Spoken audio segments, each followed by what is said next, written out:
I find that in the modern day times, people are generally poor at connecting dots. And I think that people are afraid to even connect certain dots because there's such a desire to not judge anyone or not make anyone feel shame or even apply standards or whatever it is, because some standards are hard to live up to. Instead, people just avoid connecting any dots and they just want to Band-Aid everything. If we look at pretty much every single social problem that exists in a country like the USA or the UK, for example, it is all connected to the family.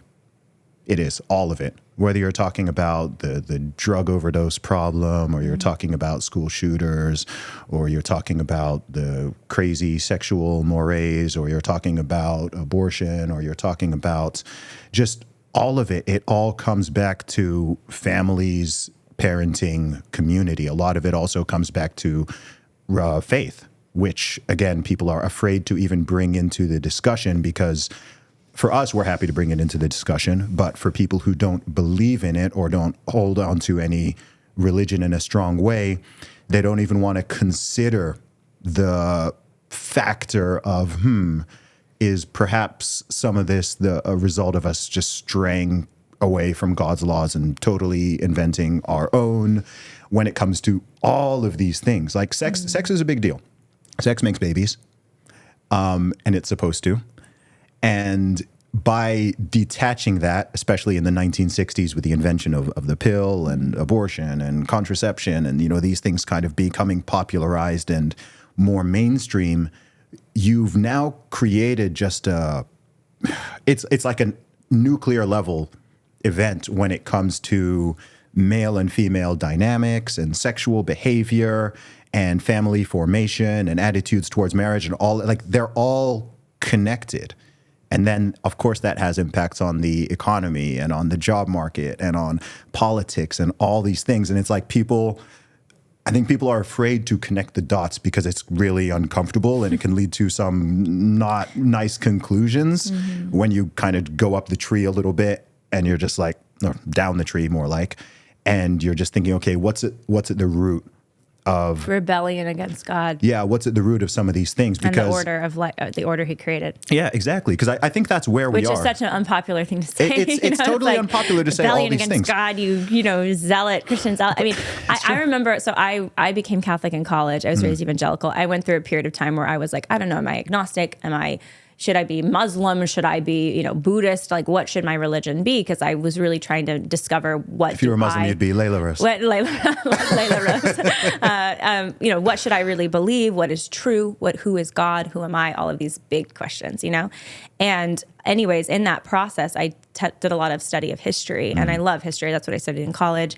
And I love this historian, in particular, a sociologist named Rodney Stark. And he did all of these like deep dives. He wrote multiple books about basically the history of Western civilization and how it shaped the way that what we take for granted, how we see men, women, family, human rights, these things. Because before Western civilization, post Jesus Christ, the idea that we are created equal, that we are created, the idea that children have value, the idea that women are equal in dignity to men. They're different, but they're equal in dignity.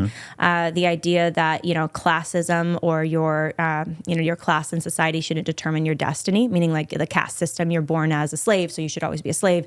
You're born as a nobleman, you should always be a nobleman, that people can actually elevate themselves through using their will and their talent.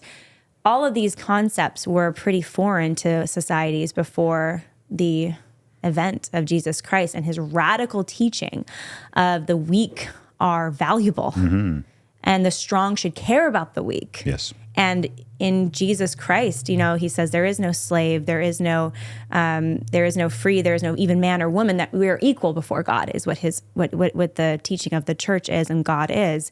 And this radical respect for human life, rejection of abortion, radical respect for marriage between one man and one woman for life. If you divorce and remarry, that's adultery. I mean, these are the Christian teachings. These are all radical, It is. In the Greco-Roman, the kind of, at the time, beginning to crumble Roman Empire. And from those ideas, what we get today in terms of the good parts of equality, not the bad equity, but the good parts of equality, originate with Christian thought, which, yes, there was some classical philosophy that Christian thought developed further. I'm not rejecting the offerings of Plato and Socrates, because there was good stuff in the classical tradition, but they really humanized it and brought this radical teaching about the value of all human life, the equal value. And so that, learning about that, I was like, wow, Christianity's onto something. Christianity's Jesus Christ's teachings, separate from even the question of, is he God? And then I came to believe, of course, he's God. But these are beautiful, good teachings that make for flourishing societies and flourishing individuals and families. Yes. And that was so, and then looking at the social data to back that up, like Rodney Stark did all the social data historical review of how, the rights of women and children changed, family structures changed, getting rid of gladiator fights. Now we're not like watching men kill each other for sport. Even it's just MMA now. What's that? It's just MMA now. Oh, well, yeah. But they're not supposed to kill each other, right? Like, I know. It's funny because I know some people, like, they're like, yeah, MMA is so cool. I'm like, watching two guys beat each other up, like, that's definitely the difference between men and women. I'm like, I'm not. That's like, I don't get the same thrill that some other people do. But thankfully, yeah, it's not to death, right? It's not supposed to be anyways. Yeah. But yeah, all of these things, these are Christian they have Christian roots. Yes. And yes, does that mean Christians are all good? No. Does that mean there weren't Christians who did bad things? No. Does that mean like obviously some Christians didn't torture other Christians? No. Like, of course, you're going to see chaos among the people because people are broken. But overall, the trajectory of Western civilization has meant good things. The abolition of slavery, the rejection at large of infant sacrifice and abortion, although now we have it back, which is horrible, right?